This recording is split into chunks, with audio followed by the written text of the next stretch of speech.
Hi hello నమస్తే welcome to the channel Telugu రాజ్యం. నేను మీరా. వైసీపీ నాయకులైనటువంటి విజయసాయిరెడ్డి గారు ఎస్టర్డే నేను పార్టీ నుంచి నాకున్నటువంటి ఏవైతే ఈ కర్తవ్యాలని దూరంగా పెట్టి నేనైతే రాజీనామా చేస్తున్నానని ఒక ప్రెస్ మీట్ ద్వారా ఒక లేఖ ద్వారా తెలియజేయడం జరిగింది. కానీ ఇక్కడ కామన్ మ్యాన్ కంటూ కొన్ని ప్రశ్నలు ఉన్నాయి. అసలు విజయసాయిరెడ్డి గారు వెళ్ళిపోతే అసలు పరిస్థితి ఏంటి, పార్టీ పరిస్థితి ఏంటి, జగన్మోహన్ రెడ్డి గారు ఇప్పుడు ఉన్న ఈ పొజిషన్ ని కూడా ఇంకాస్త క్రిటికల్ అయ్యే సిచ్యువేషన్ రాబోతోంది. అసలు ఏంటి దీనికి సంబంధించి చాలా వరకు ప్రశ్నలన్నీ కూడా తలెత్తుతున్నాయి. అయితే దీనికి సంబంధించి ఒక చక్కటి వివరణ మనకు అందించడానికి senior political analyst Kilaru Nagarjuna గారు మనతో లైన్ లో ఉన్నారు. సార్ నమస్తే. నమస్తే సార్, విజయసాయిరెడ్డి గారు అసలు ఎందుకు సడన్ గా పార్టీ నుంచి వెళ్ళిపోవలసి వస్తోంది అనేది ప్రధానంగా వినపడుతోంది సార్, అందరిలో కూడా డౌట్. అంటే తెలుగులో ఒక సామెత ఉంది సార్, మనకి 100 ఎలుకలను తిన్నటువంటి పిల్లి కాశీయాత్రకి వెళ్ళిందని చెప్పేసి అని పెద్దవాళ్ళు ఒక సామెత చెప్తుంటారు. అంటే చేయాల్సిన పాపాలన్నీ చేసేసి తర్వాత దాని పాప ప్రఖ్యాతం కోసం ఏదో చేశారనేటువంటి పరిస్థితి. విజయసాయి రెడ్డిని దీంతో మనం పోల్చొచ్చండి. జనరల్ గా నేను ఎవరినైనా సరే గారు అని సంబోధించే మాట్లాడతాను నేను నాకున్నటువంటి దీని ప్రకారంగా. కానీ ఇలాంటి విజయసాయి రెడ్డి లాంటి క్యారెక్టర్ ని గారు అని పిలవాలంటే నాకే కొంచెం ఇబ్బందికరంగా ఉంది. ఎందుకంటున్నానంటే సంస్కారం కాకపోయినా ఇలాంటి వ్యక్తులకి గౌరవం ఇవ్వటం అనేటువంటిది తగదు అనేది నా భావన. ఆంధ్ర రాష్ట్రం ఇవాళ ఎదుర్కొంటున్నటువంటి దుస్థితికి జగన్మోహన్ రెడ్డి గారు ప్రత్యక్షంగా కారకులైతే ఈ విజయసాయి రెడ్డి అనేటువంటి వ్యక్తి భారతంలో శకుని లాంటి వాడు. కరెక్ట్ గా ఇతన్ని పోలికి చెప్పాలి అంటే భారతంలో శకుని ఏదైతే పాత్ర పోషించాడో అదే పాత్ర ఈ కలియుగ భారతంలో ఆంధ్రప్రదేశ్ లో జరుగుతున్నటువంటి భారతంలో ఈ కలియుగ ఇతను విజయసాయి రెడ్డి రూపంలో ఇక్కడ ఉన్నాడు మనకి. మొదటి నుంచి కూడా ఏ ఒక్క ఆలోచన స్ట్రైట్ గా నిజాయితీగా చేయటం అనేటువంటిది ఈ వ్యక్తికి అలవాటు లేదు. రాజారెడ్డి అనేటువంటి ఒక చీడ పురుగు ఆంధ్ర రాష్ట్రంలో ఫ్యాక్షన్ అనేటువంటి దాన్ని తీసుకొచ్చి ఎన్నో కుటుంబాలని నాశనం చేసినటువంటి ఆ చీడ పురుగుకి ఊతమిచ్చి ఐడియాలు ఇచ్చి ఆడిటర్ గా ప్రారంభమైనటువంటి ఇతని ప్రస్థానం ఏదైతే ఉందో అది వాళ్ళ 3 తరాలు వాళ్ళ సేవలో చేసి వాళ్ళ పాత సేవ చేసి తరించాడు. వాళ్ళు చేసినటువంటి ప్రతి పాపంలో ఇతని యొక్క భాగస్వామ్యం ఉంది. వాళ్ళు చేసిన ప్రతి క్రిమినల్ ఆలోచనలో దాని ఉన్నటువంటి వెనకాల ఉన్నటువంటి మాస్టర్ మైండ్ ఇది. ఇలాంటి వ్యక్తి రాజశేఖర రెడ్డి గారి టైంలో ఎలాగా వ్యవస్థల్ని మేనేజ్ చేసి దాంట్లో ఉన్న లొసుగులను ఉపయోగించి వేల కోట్ల రూపాయలు ఎలా సంపాదించుకోవచ్చు అనేటువంటి దీన్ని ఆయనకి బోధించినటువంటి వాడు ఇతను. డైరెక్ట్ గా ముఖ్యమంత్రి స్థానంలో ఆయన ఉన్నాడు కాబట్టి తను డైరెక్ట్ గా చేయలేడు కాబట్టి కొడుకు చేతికి అందుకు ఇచ్చాడు కాబట్టి ఆ కొడుకుకి ఈ విజయసాయి రెడ్డిని తగిలిచ్చి మీ ఇద్దరు చూసుకోండి అన్నాడు. ఆ రోజు నుంచి మొదలైనటువంటి ఆ దోపిడీ ఎంత దోపిడీ అంటే కొంతమంది 50,000 కోట్లు అన్నారు, కొంతమంది 1,00,000 కోట్లు అన్నారు. ఇదంతా ఎప్పుడు వాళ్ళు అధికారంలోకి రాకముందే జరిగినటువంటి దోపిడీ. దానికి మనం నిర్ధారించేవాళ్ళు మనం కానప్పటికీ 42,000 కోట్ల రూపాయలకి సంబంధించినటువంటి అక్రమాస్తులు ఉన్నాయటువంటి సిబిఐ ఈడీ వేసినటువంటి ఛార్జ్ షీట్లను బట్టి కేసులను బట్టి మనకు తెలుస్తోంది. బయటపడిందే అంత అంటే బయటపడింది ఇంకెంత ఉందో మనం ఊహించుకోవచ్చు. ఇది అధికారంలోకి రాకముందు పరిస్థితి. ఈ షెల్ కంపెనీస్ పెట్టడానికి తర్వాత వాటిని రూట్ చేయడానికి ఏ డబ్బు ఎటు పంపించి మనీ లాండరింగ్ చేయాలనేటువంటి దాంట్లో ఈ విజయసాయి రెడ్డి దిట్టాడు. నిన్న ఆయన ప్రెస్ ముందు మాట్లాడుతున్న ప్రతి మాటకి ముందు ఒకసారి నేను దైవభక్తుని దైవ ప్రమాణంగా చెప్తాను, నేను అబద్ధం ఆడను అని పదే పదే చెప్పడం చూస్తుంటే నాకు ఒకటే మాట గుర్తొచ్చింది. దెయ్యాలు వేదాలు వల్లించు అంటారు చూసారా, సేమ్ అదే కాన్సెప్ట్. తను ఆడేదే అబద్ధం, ప్రతి విషయం అతను బ్రతికే అబద్ధం అయి కూడా నేను అబద్ధం ఆడటం అంటే నాకు తెలియదని మాట్లాడటం అంటే అంతకంటే పెద్ద కామెడీ లేదు. ప్రెస్ కాన్ఫరెన్స్ ఇప్పుడైనా ఆయన నేను శేష జీవితాన్ని గడపాలనుకుంటున్నాను, మొక్కలు నాటుదాం అనుకుంటున్నాను అనే ఇది కూడా అబద్ధం అనుకుంటున్నారా ఆయన రాజీనామా కారణాలన్నీ కూడా? అది అబద్ధం కాదండి. ఎందుకంటే శేష జీవితం రాజీనామా చేయకపోతే ఎలా ఉంటుందనేది ఆయనకి చాలా క్లియర్ గా అర్థమైంది కాబట్టి సమస్యలు అనేటువంటివన్నీ ఆయన్ని నాలుగు పక్కల నుంచి చుట్టుముడుతున్నాయి కాబట్టి ఆ సమస్యలన్నిటిలో నుంచి జగన్మోహన్ రెడ్డిని తప్పించుకోవడానికి తనని బలిపశువుని చేయబోతున్నాడని తెలిసింది కాబట్టి రాజకీయ ప్రస్థానానికి తను ఏదైతే ఉందో దానికి ఫుల్ స్టాప్ పెట్టి నేను వానప్రస్థాశ్రమానికి వెళ్ళిపోతున్నానని చెప్పి నర్మగర్భంగా చెప్పి తప్పించుకున్నాడు. గత 2022 నుంచి ఏ రకంగా జగన్మోహన్ రెడ్డి గారు ఇతన్ని అవమానిస్తున్నాడో ఒక రకంగా చెప్పాలి అంటే 2019లో అధికారంలో వచ్చినప్పటి నుంచి ఉత్తరాంధ్రకి ఇతను సామంతరాజుని చేశాడు జగన్మోహన్ రెడ్డి గారు. ఓకే, నీ ఇష్టం వచ్చినట్టు దోచుకొని విశాఖపట్నం కేంద్రంగా ఇతను చెలరేగిపోయినటువంటి పద్ధతి, అక్కడ చేసినటువంటి దుర్మార్గాలు, భూ ఆక్రమణలు, కూతురు పేరు మీద హోటల్ కట్టడానికి సముద్ర గర్భంలోకి వెళ్ళినటువంటి పరిస్థితి అన్ని కూడా మనం చూసాం. అంటే అంతర్గత గొడవలేనా సార్ కారణం? ఖచ్చితంగా దాంట్లో ఎలాంటి అనుమానం లేదు. ప్రతి విషయంలో 2022 సంవత్సరం నుంచి పలు విధాలుగా ఇతన్ని అవమానిస్తూ వస్తున్నాడు జగన్మోహన్ రెడ్డి. ఇతనికి ఇచ్చినటువంటి విలువను తీసి పక్కన పెట్టి నంబర్ 2 అనే స్థానాన్ని రకరకాల వాళ్ళకి చెవిరెడ్డి భాస్కరరావు రెడ్డి లాంటి వాళ్ళని, సుబ్బారెడ్డి లాంటి వాళ్ళని పెట్టుకొని ఇతన్ని పక్కకి తప్పిస్తున్నాడు. అలాగే ఇన్నాళ్ళు అరెస్ట్ కాకుండా బెయిల్ మీద ఒక్కరోజు కూడా కోర్టుకు వెళ్లకుండా తప్పించు తిరగటంలో ఇదే విజయసాయి రెడ్డి పాత్ర గణనీయంగా ఉంది. బీజేపీకి వైఎస్ఆర్సీపీకి లాబింగ్ చేసి ఇన్నాళ్ళు బయట ఉండటానికి ప్రధానమైన కారకుడు విజయసాయి రెడ్డి, దాంట్లో ఎలాంటి అనుమానం లేదు. నేను ఎన్ని చేస్తే నన్ను కాదని వేరే వాళ్ళని తీసుకొని పెట్టుకుంటున్నాడు అనేటువంటిది ఆ బాధ ఎదురిగి ఉంది ఒకటి. రెండవది, ఎప్పుడైతే మనకి కాకినాడ సీపోర్ట్ విషయం బయటకు వచ్చిందో దాంట్లో కర్త కర్మ క్రియ అన్ని కూడా వెనకుండి నడిపించినటువంటి వాడు జగన్మోహన్ రెడ్డి అయినప్పటికీ కూడా దాంట్లో ప్రధాన భూమికి ఇతను పోషించడం వలన ఇతను మెడకు చుట్టుకుంటాను. ఇది ఆల్రెడీ ఒకసారి పిలిచి విచారించారు, మళ్ళీ రావాలన్నారు, ఈసారి వెళ్తే అరెస్ట్ చేసే అవకాశం ఉంది అనేటువంటిది బలంగా వినిపిస్తున్నటువంటి టైంలో ఇంకా వీళ్ళ పాపాలన్నీ నా మెడకు చుట్టుకొని నేనెందుకు ఇది అవ్వాలి అనేటువంటి ఒక భావన విజయసాయి రెడ్డిలో బలంగా వచ్చిందనేటువంటిది నేను నమ్ముతున్నాను. అలాగే లోపాయికారిగా ఏదో బీజేపీ తోటి మాట్లాడుతున్నారనేటువంటి విషయాలు కూడా వినపడుతున్నాయి, కానీ నేనైతే దాన్ని నమ్మట్లేదు. బీజేపీ వాళ్ళు తన దగ్గరికి రాణిస్తారని కానీ హక్కును చేర్చుకుంటారని నేను నమ్మట్లేదు. అయితే సార్ ఇక్కడ ఆయన పబ్లిక్ గా ఎలాంటి గొడవలు పెట్టినప్పటికీ అయితే 2024 ఎన్నికల్లో వైసీపీ ఎదుర్కొన్న ఆ పరాజయ నేపథ్యంలో పార్టీలో అంతర్గత చర్చలు మరియు ఒత్తిడి కారణమని కొందరు అంటున్నారు సార్. ఖచ్చితంగా నేను చెప్పింది అదే కదా, ఎవరినో ఒకళ్ళని బలిపశువుం చేయాలి.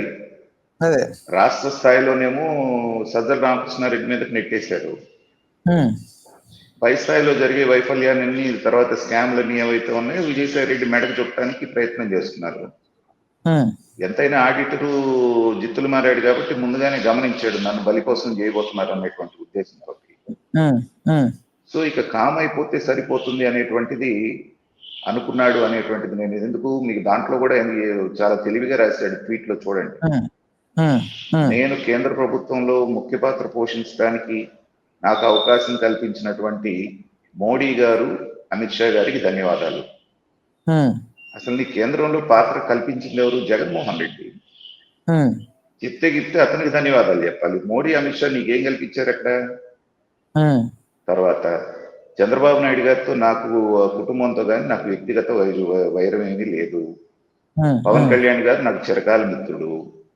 ఇవన్నీ చెప్పడం ఏంటంటే అందరినీ న్యూట్రల్ చేసుకొని, సరే చేసిన తప్పుడు ఒప్పుకొని రిటైర్ అయిపోతున్నాళ్లే పోనీలే పాపం అనుకుంటారు అనేటువంటి ఒక భావన. తర్వాత చాలా మంది విశ్లేషకులు కానివ్వండి, మిగతా వాళ్ళు ఏమంటున్నారు, బీజేపీతో లోపాయికారి ఒప్పందం చేసుకొని ఇతను బీజేపీలో చేరడానికి ప్రయత్నం చేస్తూ ఇప్పుడు ప్రస్తుతం తాత్కాలికంగా విరామం ఇస్తున్నాడు అంటున్నారు. అది నేను నమ్మడం. అంటే గవర్నర్ పదవి కూడా రాబోతున్నట్టుగా ఒక చర్చ జరుగుతోంది సార్. అది అలాంటివి జరిగితే జగన్మోహన్ రెడ్డి ముందే చంపేస్తాడు, దాంట్లో ఎలాంటి అనుమానం లేదు. నేను ఎందుకంటున్నానంటే విజయసాయి రెడ్డికి ఎంపీ అనేటువంటి ఒక పదవి ఉండి రాజ్యసభ మెంబర్ కాబట్టి ఎవరైనా ఢిల్లీలో ఇతనితో మాట్లాడుతున్నారు. ఆ పదవే లేకుండా ఒక కామన్ మ్యాన్ లాగా వెళ్తే ఇతనికి ఎంట్రీ కూడా ఉండదు కదా అక్కడ. అమిత్ షా దగ్గర కానీ లేకపోతే మోడీ గారి దగ్గర కానీ ఇతనికి ఎంట్రీ అవడానికి ఒక హోదా ఉండాలి.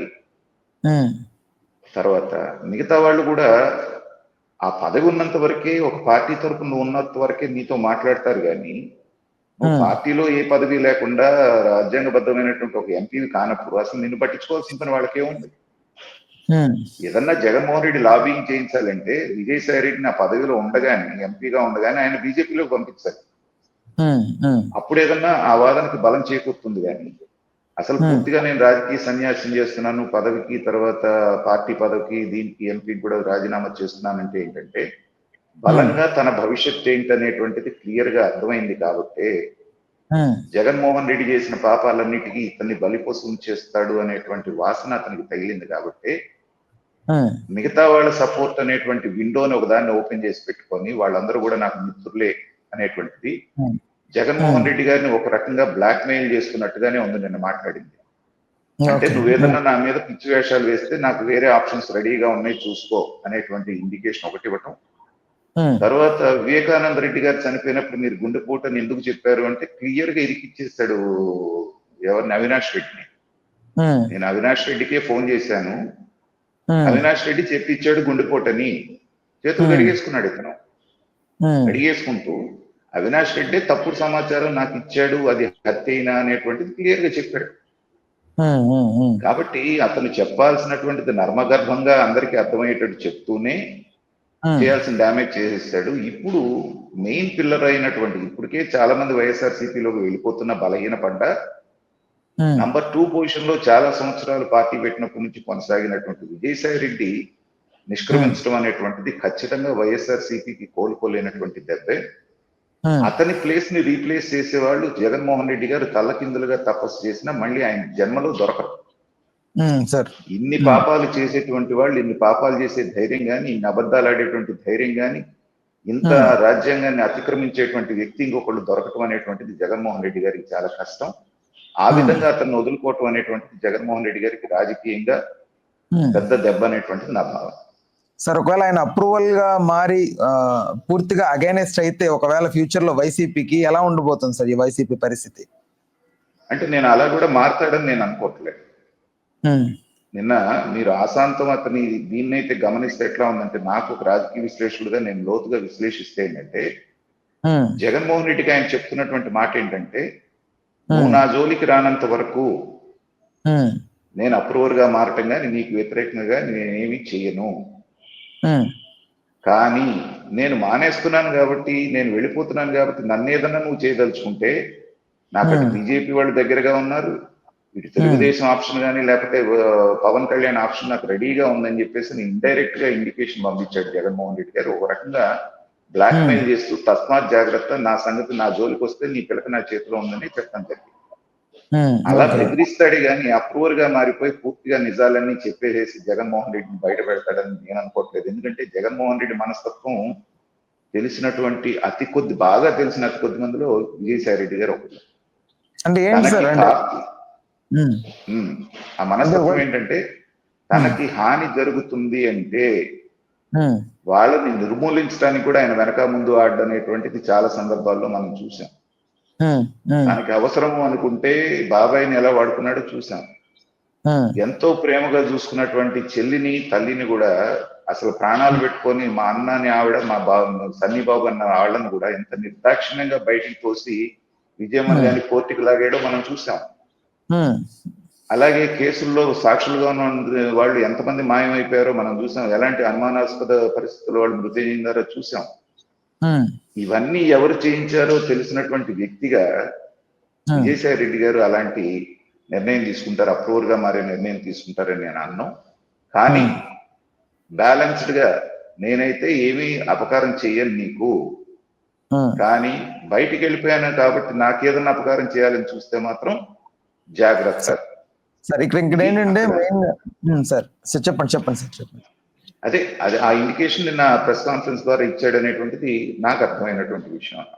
సార్, అయితే దీనికి సంబంధించి ఇంకొకటి ఏంటంటే విజయసాయి రెడ్డి గారు పార్టీకి ముఖ్యమైన ఆ వ్యూహకర్తగా పనిచేశారు సార్. అయితే ఆయన లేని పరిస్థితుల్లో పార్టీ వ్యూహాలు అంటే పునఃసంవ్యవస్థీకరణ అవసరం అండ్ మరియు ఈ రాజకీయ పార్టీకి కొంత మేరకు ప్రభావం చూపవచ్చా అని కొంతమంది అడుగుతున్నారు సార్. ఖచ్చితంగానండి. ఏ నిర్మాణానికైనా కీ స్టోన్ అని ఒకటి ఉంటుంది, ఉమ్, మూలరాయి అంటారు దాన్ని. ఉమ్, సో ఆ కీ స్టోన్ లాంటి వాడు ఈ విజయసాయి రెడ్డి. ఉమ్, ఎప్పుడైతే ఆ కీస్టోనే కదిలిపోయి పార్టీని విడిచిపెట్టి వెళ్ళిపోయిందో ఉమ్, నిర్మాణం ఈ పైన ఉన్నటువంటి నిర్మాణం అంతా కూడా గ్రాడ్యువల్ గా కుప్పగోలటం అనేటువంటిది ఖాయం. జగన్మోహన్ రెడ్డి గారు వేస్తున్నటువంటి అడుగులు, అతను తీసుకున్నటువంటి నిర్ణయాలు చూస్తూ ఉంటే ఏంటంటే ఒక రాజకీయ విశ్లేషకుడిగా నాకు అనిపిస్తుంది రాజకీయ పార్టీని తన చేతులతో తనే చంపేస్తున్నాడు, అతనికి ఇంకా రాజకీయాల్లో కొనసాగాలనే ఆసక్తి లేదనేటువంటిది క్లియర్ గా అర్థమవుతుంది. ఎందుకంటే శ్యామల లాంటి వాళ్ళని తీసుకొచ్చి అధికార ప్రతినిధులుగా పెట్టి, అలాగే గోరంట్ల మాధవ్ని తీసుకొచ్చి అధికార ప్రతినిధిగా పెట్టి, లక్ష్మీ పార్వతిని తీసుకొచ్చి ప్రధాన కార్యదర్శిగా పెట్టి ఆయన పార్టీ నడపాలనుకుంటున్నప్పుడే అతను ఇండైరెక్ట్ గా పార్టీని చంపేస్తున్నాడు, తన చేతులారా తనే పార్టీని చంపేస్తూ ఉన్నోళ్ళు ఉండండి పోయిన వాళ్ళు పోండి అనేటువంటి ధోరణిలో ఉన్నాడంటేనే అతనికి పార్టీ మీద ఏదో ఆసక్తి లేదు. ఇప్పటికే చెప్పాం, ఏది సంక్రాంతి కాగానే వెళ్తాడు పల్లెలకు అన్నాడు. ఎక్కడున్నాడండి ఇప్పుడు జగన్మోహన్ రెడ్డి గారు? సంక్రాంతి అయిపోయి ఎన్ని రోజులైంది? కాబట్టి అతనికి ప్రజల్లోకి వెళ్లే ధైర్యం లేదు, కార్యకర్తలకి ధైర్యం చెప్పేటువంటి ధైర్యం లేదు. తన వాళ్ళు అనుకున్న వాళ్ళందరూ ఒక్కొక్కళ్ళుగా దూరం అయిపోతాం అనేటువంటిది ఏదైతే ఉందో, విజయసాయి రెడ్డి గారు బయటకు వెళ్ళటం అనేటువంటిది ఈ టోటల్ డ్రామాకి క్లైమాక్స్ గా నేను భావిస్తున్నాను. సార్ ఓకే, సార్ ప్రతిపక్షాలతో ఒప్పందాలు లేదా చట్టపరమైన ఒత్తిడుల విన్నపాలు ఉన్నాయా అని అడుగుతున్నారు సార్. అంటే ఖచ్చితంగా చంద్రబాబు నాయుడు గారి కుటుంబంతో నాకు వ్యక్తిగత వైరం లేదు అనేటువంటి ఒక మాట అన్నప్పుడే, పవన్ కళ్యాణ్ గారు నా మిత్రుడు అన్నప్పుడు ఏంటంటే, అయ్యా నన్ను కాస్త కనిపెట్టుకోండి, జాగ్రత్తగా చూసుకోండి, నా మీదకి ఏం రాకండి, కేవలం నేను పాత్రధారినే కానీ సూత్రధారి వేరే ఇంకొక ఆయన ఉన్నాడు, మీకు వీలైతే ఆయన మీదకి వెళ్ళండి అని ఇండైరెక్ట్ గా చెప్పాడు. నేను అదే చెప్పింది. ఆయన యొక్క ప్రెస్ కాన్ఫరెన్స్ నేను ఆశాంతం చాలా క్షుణ్ణంగా లోతుగా పరిశీలించి విశ్లేషిస్తున్నాను. దాంట్లో నర్మగర్భంగా ఎవరికి చెప్పాల్సినటువంటి మాటలు, ఎవరికి కన్వే చేయాల్సినటువంటి మెసేజ్ విజయసాయి రెడ్డి గారు చాలా తెలివిగా బీజేపీకి, ఇటు తెలుగుదేశానికి, ఇటు కూటమిలో ఉన్నటువంటి 3 పార్టీలకి, అలాగే జగన్మోహన్ రెడ్డి గారికి ఇందాక నేను చెప్పినట్టుగా ఎవరికి ఇవ్వాల్సిన సందేశం వాళ్ళకి ఇస్తూ, ఈ అర్ధరాత్రి పూట వెళ్ళి చంద్రబాబు నాయుడు గారి కాళ్ళు పట్టుకున్నా కూడా ఆశ్చర్యపోవాల్సినటువంటి పని లేదు. అయితే సార్ చట్టపరమైన సవాళ్ళు ఏదైనా చెప్తున్నారు సార్ ఆయన, ఎవరికి భయపడినా. అవునవును, ఎవరికి భయపడ్డు, ఎవరికి భయపడినప్పుడు మరి కొనసాగొచ్చు కదా. చంద్రబాబు నాయుడు గారు ఇంకెన్నాళ్ళు రాజకీయాల్లో ఉంటాడు, ఇంకెన్నాళ్ళు బతుకుతాడు, ఇవే చివరి ఎలక్షన్స్, రాజకీయంగా ఆయనకి అయిపోయింది అని ఇన్ని మాట్లాడితే, ఆ చంద్రబాబు నాయుడు గారు రోజుకు 18 గంటలు పనిచేస్తూ భారతదేశంలో కేంద్ర ప్రభుత్వంలో కూడా చక్రం తిప్పుతున్నాడు. కానీ చంద్రబాబు నాయుడు గారికి చిన్నవాడివైన నువ్వు 30 సంవత్సరాలు మా జగన్మోహన్ రెడ్డి గారి అధికారంలో ఉంటారన్న విర్రవీగి నువ్వు రాజకీయ సన్యాసం తీసుకున్నావు. కాబట్టి కాలం అనేటువంటిది చాలా విచిత్రమైనటువంటిది, దాని నిర్ణయాలు ఇలాగే ఉంటాయి. కాబట్టి ఏంటంటే వాళ్ళని మంచి చేసుకుంటూ, ఖచ్చితంగా నేను చెప్తున్నాను గుర్తుపెట్టుకోండి, అండర్ కవర్ గా వెళ్ళి చంద్రబాబు నాయుడు గారితో ఖచ్చితంగా ఇతను లాలూచి అవ్వడానికి ప్రయత్నం అయితే చేస్తాడు. కానీ చంద్రబాబు నాయుడు గారు కూటమి ప్రభుత్వం ఎంతవరకు ఎలవ్ చేస్తుంది అనేటువంటిది I have my own doubts. ఎందుకంటే ఇతను పోషించిన పాత్ర మామూలుది కాదు. అదే అలా దానికి ఏదైనా సాఫ్ట్ కార్నర్ చూపిస్తే ప్రభుత్వం మీద కూడా వ్యతిరేకత వచ్చే అవకాశం ఉంది. కాబట్టి వాళ్ళు ఎంటర్టైన్ చేస్తారని నేను అనుకోను. కానీ ఇతని ప్రయత్నం, ఎందుకంటే ఖచ్చితంగా అతని మెడకి గట్టిగా చుట్టుకోబోతుంది ఏంటంటే ఈ కాకినాడ సీపోర్ట్ విషయం. ఇలా కాకుండా అనేక విషయాలు, విశాఖపట్నంలో జరిగిన కుంభకోణాలు, మిగతావన్నీ కనుక తీస్తే ఖచ్చితంగా ఏదో ఒక 3-4 కేసుల్లో లోపలికి వెళ్ళే అవకాశం ఉంది. కాబట్టి దాన్ని న్యూట్రలైజ్ చేయడానికి, ఇంకా ఈ పార్టీలో ఉంటే జగన్మోహన్ రెడ్డి నన్ను పట్టించుకోవట్లేదు, నాకు రాజకీయంగా భవిష్యత్తు లేదు, మిగతా భవిష్యత్తు కూడా అంధకారంగా ఉంది కాబట్టి అనేటువంటి ఉద్దేశంతో ఇతను ఈ నిర్ణయం తీసుకున్నాడు అనేటువంటిది నేను భావిస్తున్నాను. Sir thank you sir. ఈ విషయానికి సంబంధించి ఒక చక్కటి వివరణ మాకు అందించినందుకు మా తెలుగు రాజ్యం వీక్షకులకి ధన్యవాదాలు sir. Thank you sir. Please do subscribe to Telugu Rajyam channel. Please do subscribe to Telugu Rajyam channel. Please do subscribe to Telugu Rajyam channel. Hi అండి, నేను మీ ఆర్పీని, నెల్లూరు పెద్దారెడ్డి చేపల పులుసు ఓనర్ని. మీరు తెలుగు రాజ్యం అనే ఈ యూట్యూబ్ ఛానల్ సబ్స్క్రైబ్ చేసుకుని మంచి మంచి వీడియోలతో వస్తారు. Thank you so much. Hi people, I'm Sonakshi Verma and you please watch Telugu Rajyam and please subscribe to the channel.